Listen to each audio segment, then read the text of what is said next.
मग करतोयत ना आम्ही, कसं व्हाय ना, रडत पडत वावर घेतलं ना, वावर घेतलं, आता नांगर आणू, त्याच्यात बघू नांगर कुठं गुततोय, दगडाला गुततोय का झाडाच्या मुळेला गुततोय, तोडू ना ते पुन्हा मुळ्यात. वावरात नांगर आणायच्या आहोत, आणायच्या आधीच मोडंग का काऊन आहोत. अरे जे आर काढायच्या आधी होणे लागू दे स्वतःला. शब्द दिला का नाही सरकारने तिथंच. जर हा जे आर चुकला तर आम्ही सुधारित जे आर काढतो. आता बॉम्बलाच काय गरज आहे. याचा अर्थ तुम्हाला जे आरशी नाही देणं गेलं. आम्हाला जे आता रात्रीपासून लक्षात आलं आहे, आमच्या बुद्धिजीवी लोक 1-2 दिवस बोलतात, नाही ऐकला ना जाऊ दे तिकडं म्हणते. पण यांना जे आरशी देणं घेणं नाही, गरीब मराठ्यांशी देणं घेणं नाही. यांनी एक मोठा डाव शिजवला आहे, खूप मोठा कट शिजतो आहे की मला उघडं पाडायचं, मला समाजापासून तोडायचं, लांब करायचं.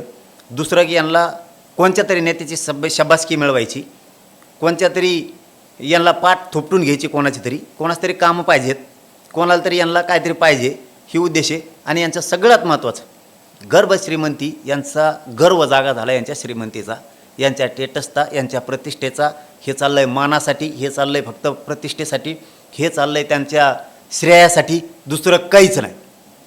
मिळालं ना, मिळालेलं असून सुद्धा असं तुम्ही वागताय म्हणल्याच्यानंतर दादा काय असतं बरं का. त्याच्यात आक्षेपात पण नंतर तुम्ही आता एक महत्त्वाचं तुम्ही कालही बोललात की गोलमेज परिषद झाली.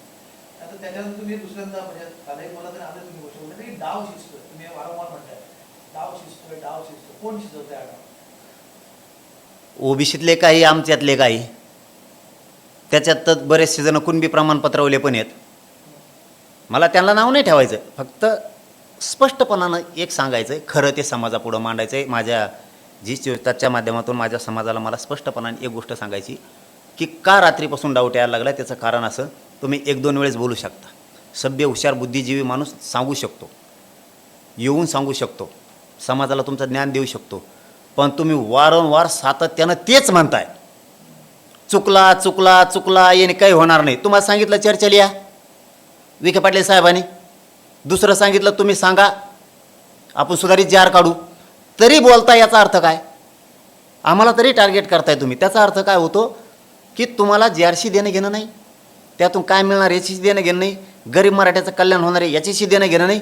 त्याच्या आडून तुम्हाला फक्त आता मराठ्यांवरती वारं करायचे आहेत, त्यांच्यात गैरसमज पसरायचा आहे, दुही निर्माण करायची.